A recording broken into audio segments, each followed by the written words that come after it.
okay, today you look good. I may not believe that, but if somebody says you don't look so good today, I'll definitely believe it. So first thing you need to know is that it's okay to fail. It's okay to not look good because you can't be best every day. What you need to do is you need to try and improve. So if what's wrong, my hair or my glasses, so you give me feedback, I'll improve it. So this is something that will, I think, improve your self-image. So that's what Zig Ziglar has said as well. So it is about accepting. Yes, it's about acceptance and improvement. Okay. So what is the second step that Zig Ziglar talks about? The second step is relationship with others. You need to also have a good relationship with others because the motivation, external motivation is also equally important. The self-image is your own motivation that comes from inside you. The relationship, positive relationship with others is like they will give you a push. So that will propel you towards your goal. You're climbing the stairs towards your goal. Okay. So as you said earlier also that motivation is like taking a bath. You need to do it every day. So how can a person manage to stay motivated every day? Like what are the factors that can make people motivated? Okay, the factors, it's actually also related in the third chapter, goals. Okay. I think what keeps you motivated is your goals. You need to remind yourself that what you are going to achieve. Okay. So that's something that will keep you motivated. You need to know clearly what you're trying to do. If you know that, if you know your goal, you'll definitely be motivated. So when we are talking about goals, is it like everyday based goals or it's a goal in life or what the goal actually stands for? Goal actually is a big topic in itself. You know, what we do from every day to what's big, you want to achieve something in life. So I think goal can be anything. Right? It can be getting up in the morning and making your bed. Because if you achieve that, tomorrow you are going to do that again. So goal can be anything, but these small steps, the small goals that you build, it will ultimately help you to achieve that bigger goal. So goal is something like you're trying to achieve something, but these small goals will help you get there to the main goal that you want. That is the roadmap to achieving our main ultimate goal. For example, I need to be a trainer. Right? Okay. I want to be in training and development. I want to be in HR. So that's my ultimate aim in life. Okay. So what I'm doing today will actually help me achieve that in, let's say, 5 or 10 years down the line. Okay. What I do on everyday basis. That small goals, small target that I set will actually help me get there. It's not like you want to be a top trainer one day and you wake up and you be a trainer tomorrow. It's not like that. The small achievements that I do will actually help me.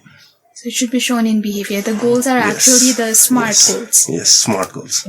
Okay. So what's the next step that the writer talks about? The next step the writer talks about is not getting distracted and your attitude towards goal. There's a very funny story that I would like to share. It's from the book. It's Don't Miss the 220 to Boston. Let me give you the overview about that. And there is one guy named John Jones. So John Jones is taking a 220 flight from New York to Boston. And usko flight was around, I think, 11:30 something. So he goes in the airport very early. He was very early to the airport. So he thinks, what should I do now? You know, I'm at the airport very early. So he decides to go around in the airport, see something. And he comes up with, there's one weighing machine and he comes up with the idea, okay, I should take my weight. So he goes there, he gets on the weighing machine, he puts up $1 and it says, your name is Mr. John Jones. You are 225 pounds and you're taking a flight from New York to Boston. So this machine was something like it gave you your weight and a fortune cookie. Okay. So this John Jones thinks, okay, this machine gave me my exact weight, where I was going. Basically, it gave me so much information about myself. What should I do now? So he again steps up takes his weight. Again, puts up $1. Okay. Again, another sheet came out and it said, your name is still John Jones. You're still 225 pounds. And you are going from New York to Boston. Okay. Now, this person was, he thought somebody is playing a prank. Now I need to trick this person, whoever is playing the prank. Okay. So he goes to the store, he buys a jacket, he buys a hat, he buys a pair of sunglasses. To increase his weight. And he changes his appearance. Okay. And again gets to the weighing machine, again steps up, again puts up $1. Okay. And another cheat came out. It said, your name is still John Jones. Okay. You're still 225 pounds. But you missed your flight from New York to Boston. Okay. So what I want to relate is, he was caught up with so many unnecessary things that he missed his entire goal. So in life as well, what Zig Ziglar talks about is, don't get distracted. Okay. You need to be focused about your goal. And your goal was from going from New York to Boston. That's why you were at the airport. Okay. You don't get distracted about other things. So this is something that we need to be aware about when we are chasing our goal. Not get distracted. What our focus is. So that's how I think we can achieve our goal. Alright, that was very interesting example, by the way. And he could have utilized those extra time in a productive way as well. So what is the next step that writer talks about? The attitude towards your goal. So that's another step when you go to the attitude towards the goal. Your attitude also needs to be very clear. You will have downfalls, you will have so many obstacles, but your attitude needs to be very headstrong. It needs to be very clear.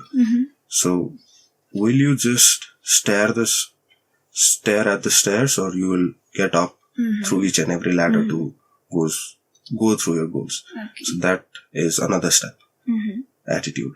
When you set your goal, goal setting is very easy, but attitude is what keeps you going. Let's say, for example, if I want to wake up very early, that could be one goal, but my attitude towards that goal will actually push me to achieve that goal. So goal and attitude they work simultaneously in a person.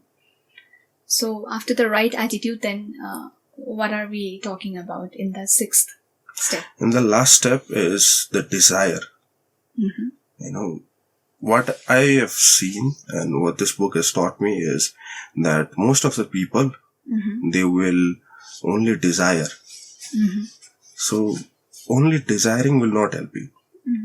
You need to first know that you deserve the goal or not. Okay. If you've done all the hard work, then you can desire.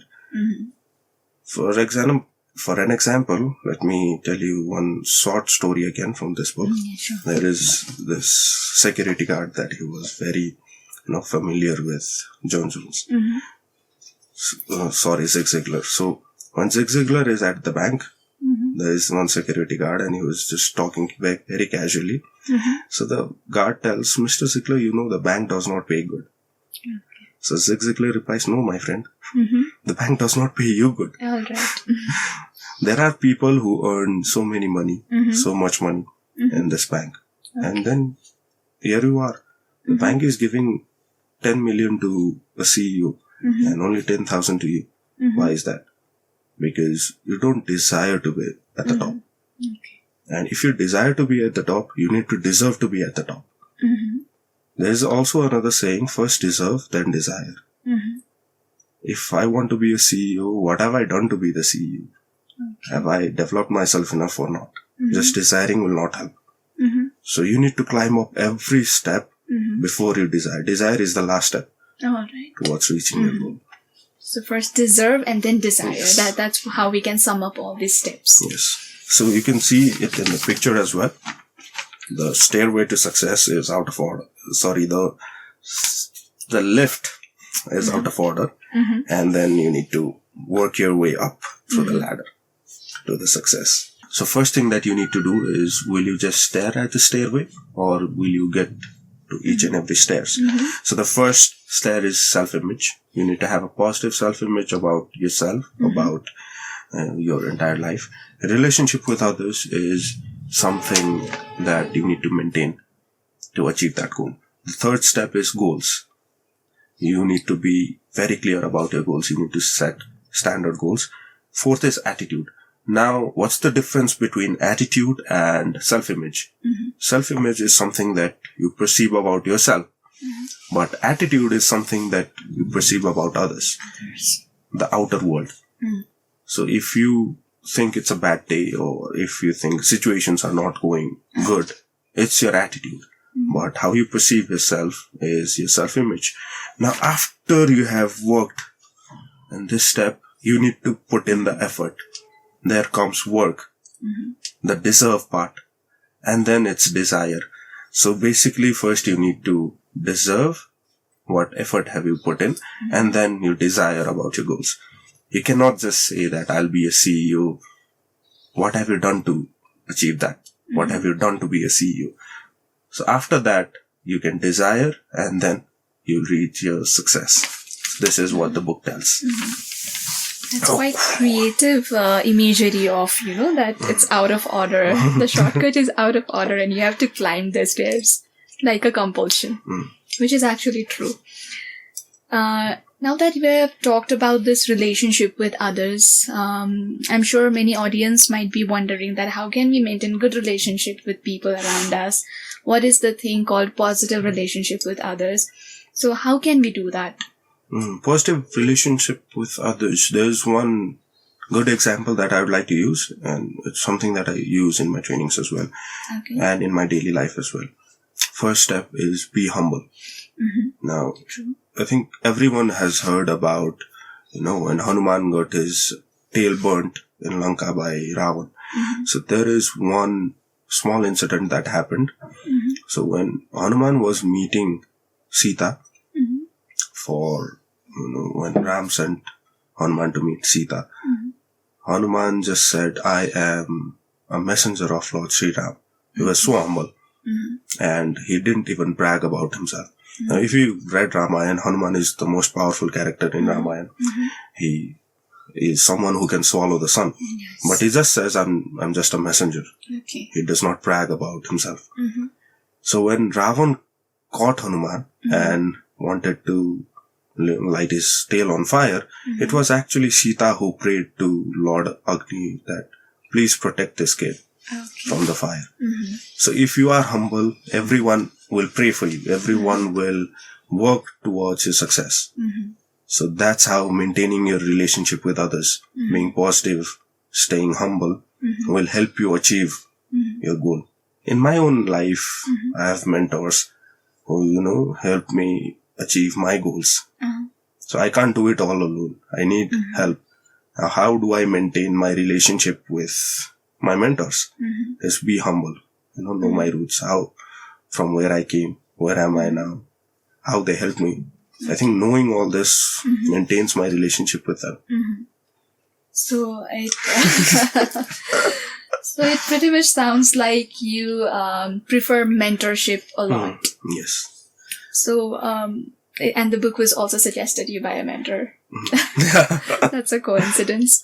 Okay, so there is a thing called, not a thing, there was a line in the book that said the ingredients to winning attitude. What are actually the ingredients to winning attitude? What's the recipe to a good attitude? In my view, the thing that I've taken from the book, your ingredients to a winning attitude, I think first is, I was someone who was always, afraid to fail. I was someone who, even when my mentor said, you can do this, I was like, no, I can't do it. And there was one incident when he said, you can give a speech in front of so many people. Now, I was afraid of public speaking, and I said, no, how can I give a public speech? How can I do trainings? So first thing he told me to improve was, have confidence in yourself. And ingredient of success is, I think, first and the very most important is you believe in yourself. You be confident. So the book talks about that as well. The first step of the stair is self-image. So first is be very confident. Know that you can do it. Second is, obviously, you need help. You can't do it all alone. So maintain your relationship with your mentors or your friends or anyone you meet. For example, today I'm in this podcast because I met someone, and that someone, we had a relationship. He invited me to this podcast, and now I'm sharing my thoughts. So your relationship. Third, be clear of what you want to do after you have that. Fourth is work, because there is no shortcut to success. You'll have to work. Even if you have good relation, even if you be very confident about yourself. If you don't work, you are destined to fail. So work and then rest, leave it to go. So I think that is a good ingredient to success for me. Yeah, and there is also a saying that when you mentioned the term work, there was in the back of my head, it says, hard work beats talent when talent doesn't work hard. I've heard it somewhere. I don't know, it just struck my mind. So yes, work is important before we desire, and these are the recipes to a winning attitude, basically. Also, I'd like to add something to work, because, there is another saying, popular opinion that practice makes you perfect. But